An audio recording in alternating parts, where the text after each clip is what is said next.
Hello and welcome to my presentation. Today we are going to be talking about my assignment for my students called the Field Observation Report. In this slideshow presentation, you are going to see what it's going to look like as far as what my students would see.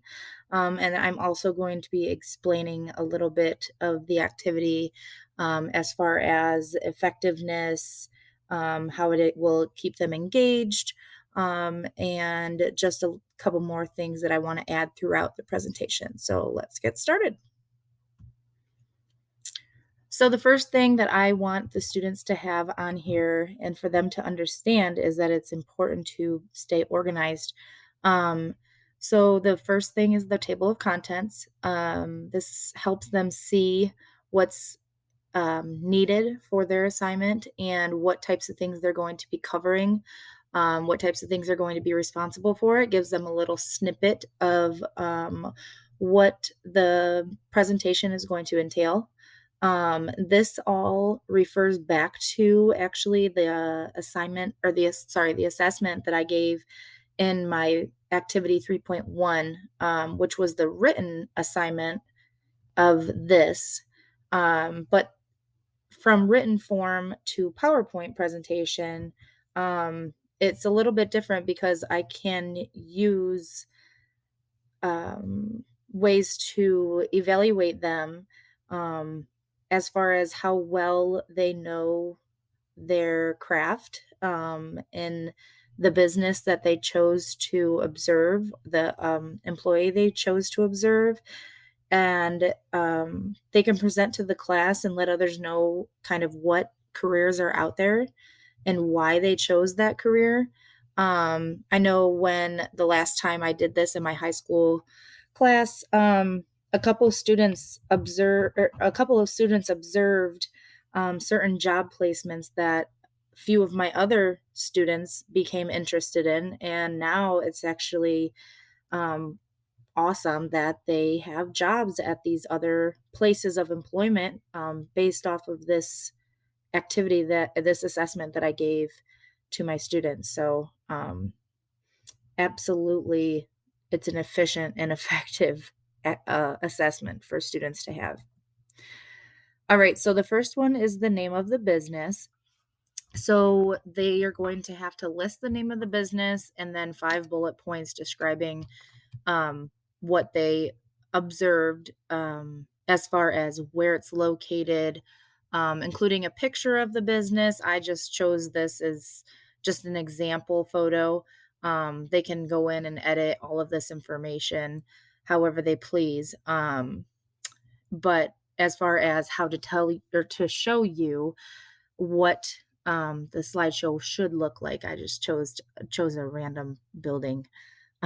So then, and also the students can add in a YouTube link if the business has like a video montage of that just highlights their business, which I think is helpful because it gives the students another resource, and also a different view of the business that they had observed on a more professional level of a professional video from that business.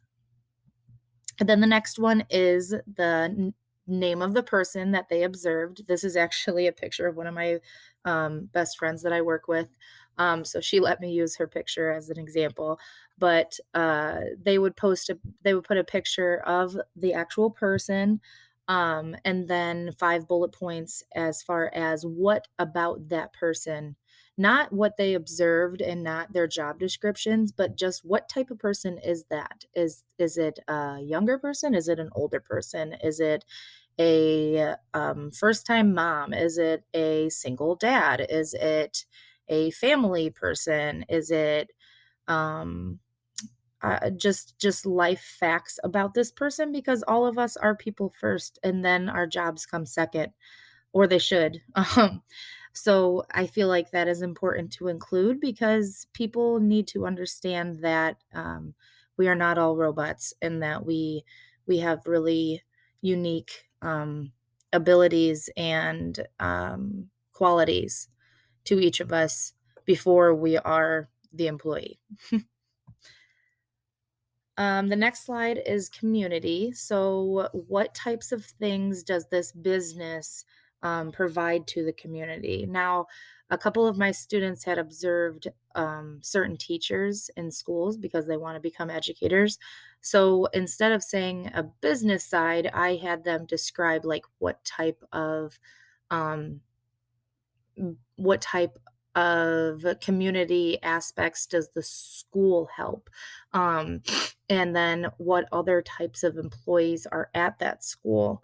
What types of things are they successful with? Are they a private school or a public school?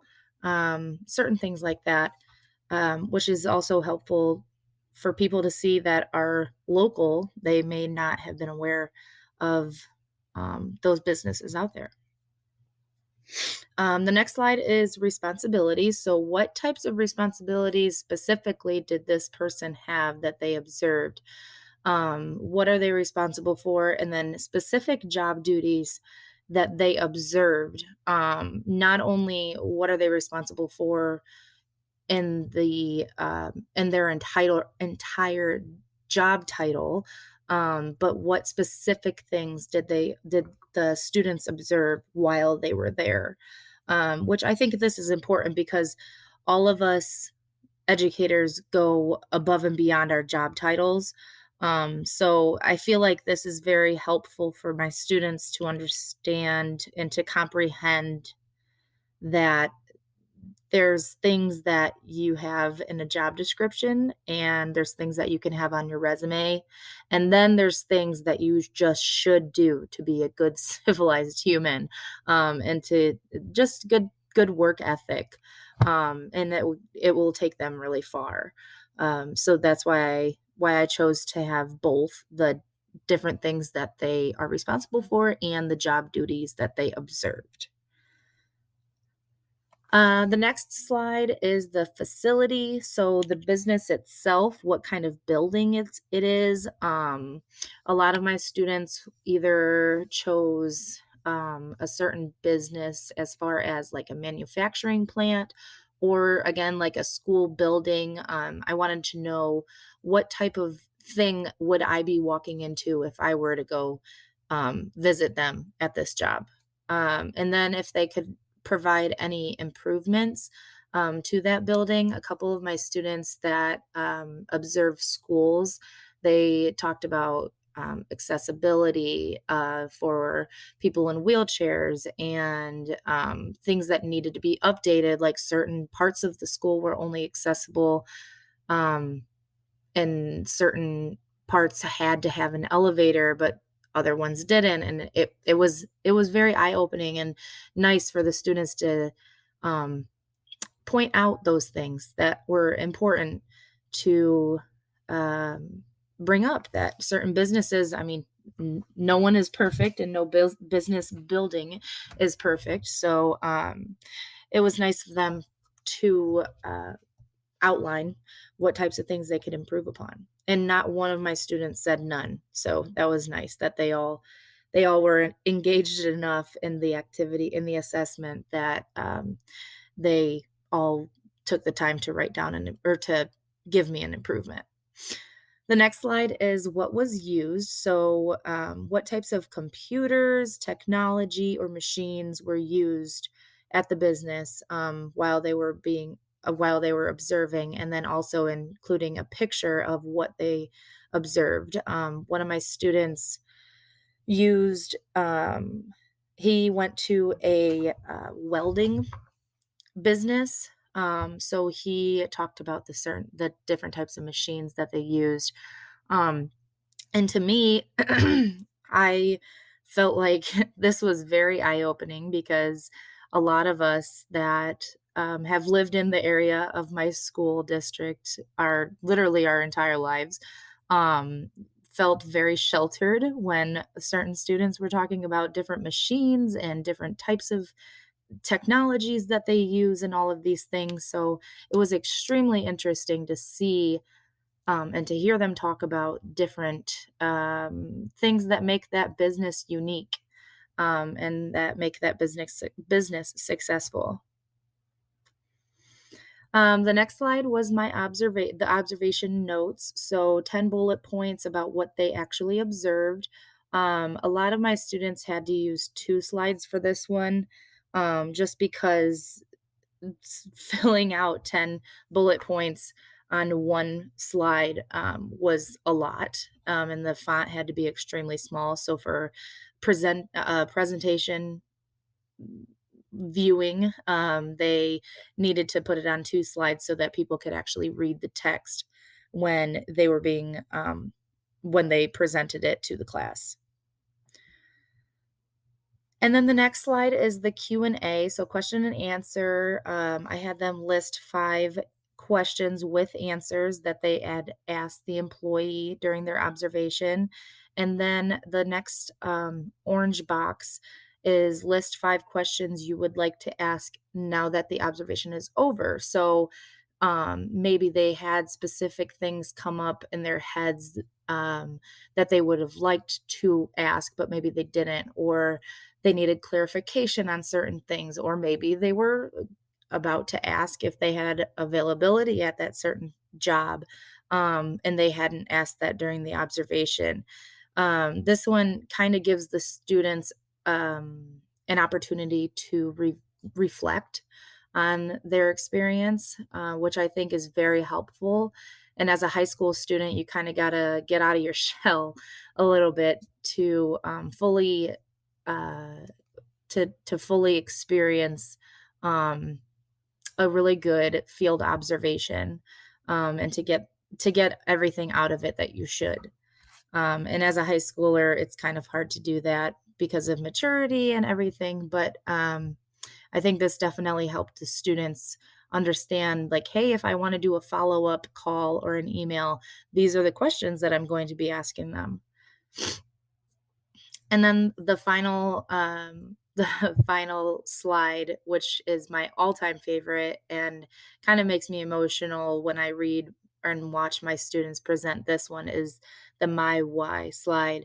So this one is 3 different reasons why they chose this occupation. A couple of them will say, my mom was a nurse, or my family has had a history of cancer, so that's why I chose to do an oncology nurse. Or um, they come up with they have these amazing stories as to why they chose that certain business. And my students that you wouldn't think would want to put that much effort into it really are engaged in this specific slide, because they get to not only before this slide show, what they have interest in, but this slide is, what are their future plans?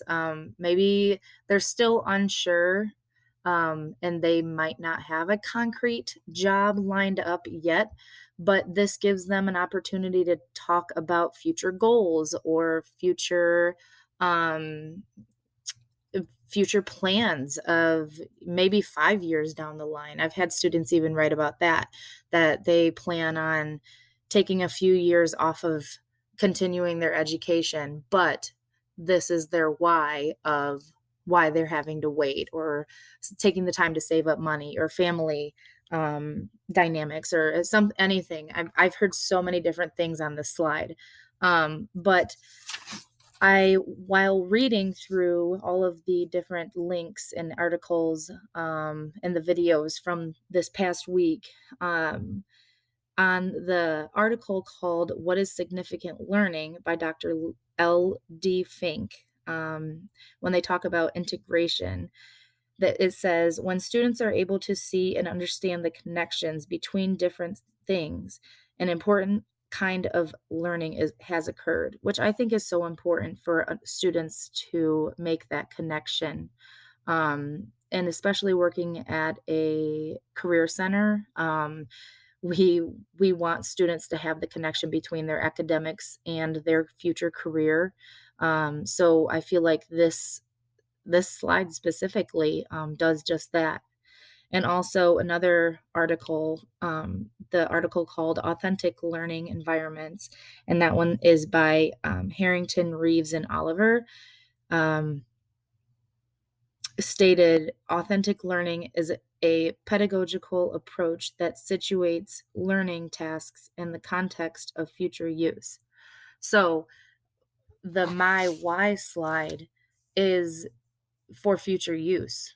Um, a lot of my students don't want to go to college and they want to go into the workforce, or they want to go into the um, armed forces, and they'll tell me that's one of the reasons why they chose that occupation, um, which I think is very nice and kind of reassuring as a teacher at a career center, that we are helping them make those connections and understand that they do have a future ahead of them, and help them see their why, because some of them it might not come that natural to them. But doing this type of an assignment, and I always do this type of an assignment within the last, we do quarters at my school, so I always do this at the last, within the last quarter, as kind of their last big assessment before their final exam, just to kind of wrap everything up. Um, so that is the entire assignment or assessment. The last page is my references for this specific assignment. And of course, when I give this to my students, I wouldn't have this slide on there. But just for this assignment assessment purpose, I included it on there. But I just wanted to point out that I did all of this assignment based off of the Ohio English Language Arts College and Career Readiness Anchor Standards, the CCRA. And this one specifically has to do with the, hold on, I am pulling it up right now. And of course, my technology is taking its own time, probably because I'm recording at the same time. Um, but it's the CCR Anchor Standard 2 for high school 11th and 12th grade students, to write informative, explanatory text, to examine and convey complex ideas and information clearly and accurately through the effective selection, organization, and analysis of content. And to write informative and exploratory texts to examine and convey complex ideas, concepts, and information clearly and accurately through the effective selection, organization, and analysis of content. Um, I may have just said that twice, but for recording purposes, I'm not going to try and re-record this again. Just because I messed up on that. That's okay. Like I said, we're all human. But uh, as far as the end of this assignment, the self-assess section for efficiency, effectiveness, and engaging qualities, this I hope to use this and to let others use this assignment, because I feel like as a high school student entering into the real world, I wish I would have had an assignment like this, and a teacher that would have made my why a little bit more clear. I could go into a long story of why my why wasn't clear, but we don't have that kind of time. But it would be a lot more beneficial as a high school student going into um, kind of the unknown of the reality that comes and hits you real quick after graduation. And an assignment like this would be very effective. And I have not had one student not engaged in this in some way.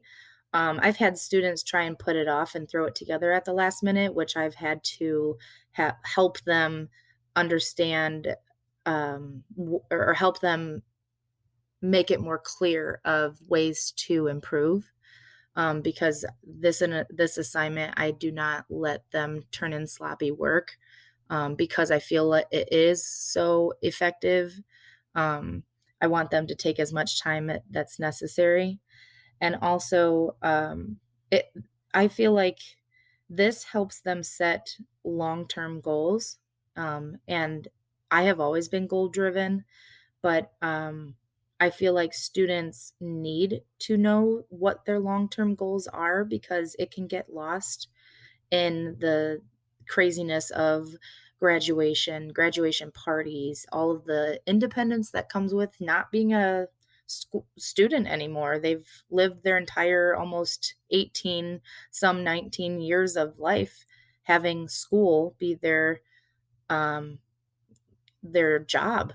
And for some of them, it's been very difficult and it comes with a lot of extra baggage. So I feel like doing this type of an assessment, yes, it does require a lot of work and a lot of time, but, I feel like it gives them a really clear vision of their future and what they could be capable of. And it can also, when they're presenting this in my class, it takes a few days for us to get through the entire class, but while they're presenting it in class, I stated this earlier that they show other students what occupations are out there. Um, a few of my students have landed very successful jobs based on this assignment.